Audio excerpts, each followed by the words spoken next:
Hey guys, what's going on? Welcome to the channel. Today I want to talk to you about XLM, and today we're going to do a little price analysis and move on into talking about the recent news related to XLM, and finally we'll talk about a little conclusion, whether I'm bullish or bearish in the coin at this current standpoint in time. So guys, please make sure to like, subscribe, and comment your thought below if you enjoyed the video, and let's crack on with the video. So guys, let's talk and not waste any more time and go straight into the topic of this video, and that is the price analysis. Now, recently, what I've seen happening with XLM is actually a very repetitive behavior. Now we can see the chart on the Binance. What we saw here, beginning of December, actually, end of November, is we saw a strong bullish momentum. And that strong bullish momentum was followed by a small correction, but overall kept that momentum bull, and then slowly dropped until the beginning of 2021. Now, in January 2021, we had this massive bullish run for XLM due to all the positive news of all their roadmap and all the positive outlook that people had on the altcoin. And we'll discuss more about the news related as to why this bullish run happened. But then that bullish run was followed by some correction, and then again, beginning end of January to beginning of February, we saw this massive run up, in beginning of Feb, and then it was again followed by some corrections to then go up again in the beginning of April.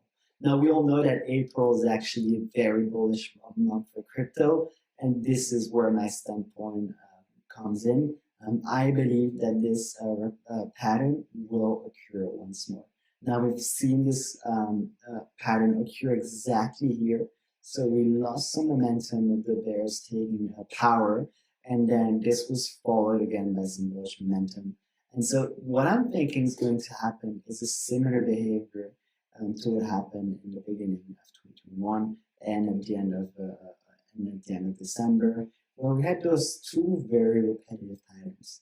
And this is where I'm expecting that by the end of April, it could be very likely that we see the chart actually going up here. And this is why I believe that this will be followed by a very bullish momentum. And based on previous pattern, we can actually learn what can we expect to happen next. And so this leads me to a little analysis that I found, which I found interesting, is that they talk about that Stellar looks primed after a bounce from the 50-day simple moving average known as the SMA. And they talk about that the remittance token could pierce the technical formation upper trend at 0.54 cents. This move would signal the start of a bullish wave, and if a spike in buying pressure, the XLM price could surge to 25% towards the first breakout line at 0.67. And so this is important numbers to take into account, because these are the next level to take into consideration. So second area of interest include the 127.2% and 141.4% Fibonacci extension level. These are also important to take into account, so for that to then understand the future analysis into respectively what can happen to XLM. And so this is this very similar pattern which I was talking about, which they confirm again in this article, that since XLM price has already retracted from the 45% from the recent high at 0.60 cents, the logical thing to try to expect would be a massive blast off. If something similar were to happen, the remittance token could surge 120% to hit the $1 mark. And this seems miles away currently when we look at what's happening with XLM, but actually it's very likely to happen based on all the numbers and based on the repetitive pattern, which we've already seen happening. Take that into account, positive news, the fact that April is a very good month for altcoin as a whole and for cryptocurrency. So these are just all very positive news. And this leads me to the roadmap, and finally the roadmap and news related to XLM and how is that going to affect their price journey in the upcoming month. Now, their roadmap is to try and actually support robustness and usability of Stellar. And they're trying to do that by building an enterprise or critical of guiding network improvement to support top use case.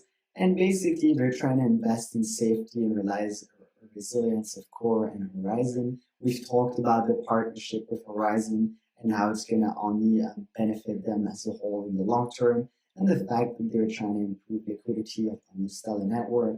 That is an essential part of the 2021 growth plan, and the ability to efficiently convert asset is what enables variant use case and actors to interact with one another on Stellar. So also what they're trying to do is that the market Stellar and stock use case broaden awareness to drive ecosystem expansion. It's also very interesting to see what will happen next with that.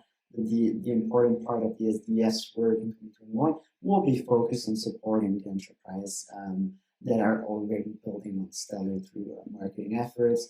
And so this will be interesting to see how this will move forward, but also that they're trying to build strong relationship with technology and consulting firm.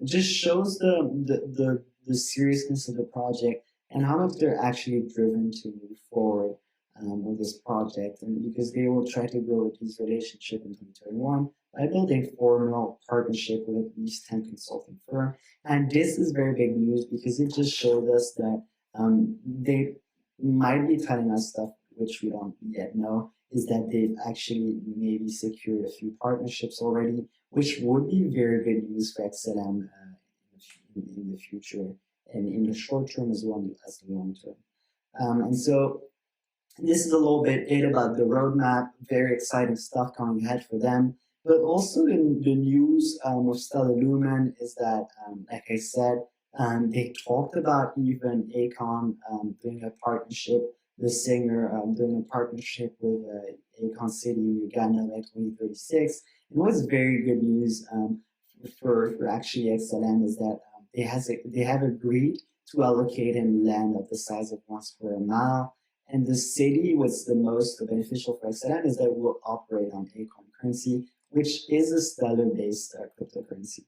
Now, whether this will happen or not, because it's in a long time, it's a very long-term perspective, even if it weren't to happen, these are big names because even if it weren't to happen, overall it's good press and it's news which actually made a lot of noise.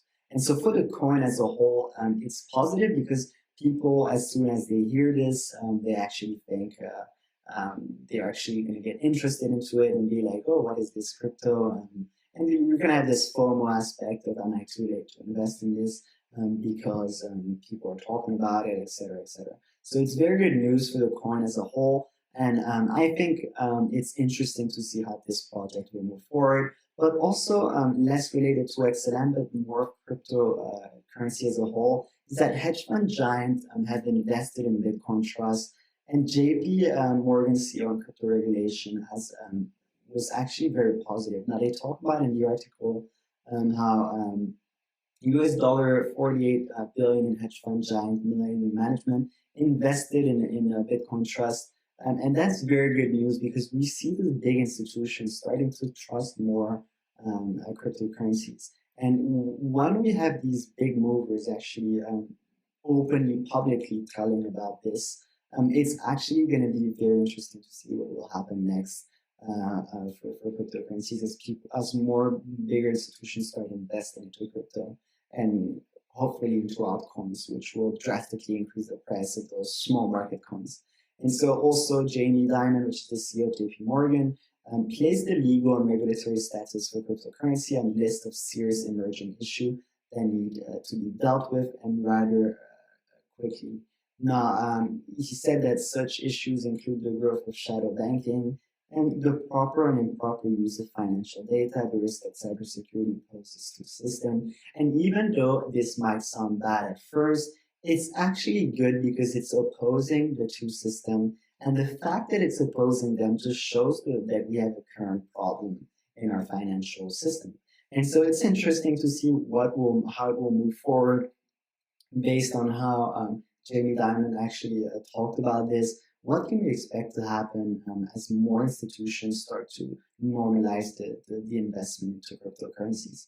So guys, if you enjoyed this video, please make sure to like, subscribe, and comment your thought below. I read each and every one of your comments. So please make sure to join us and subscribe.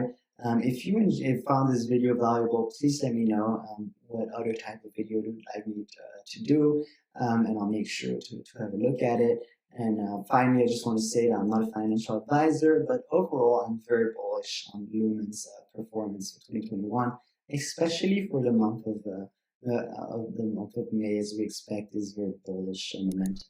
So guys, thank you and see you next time. Bye.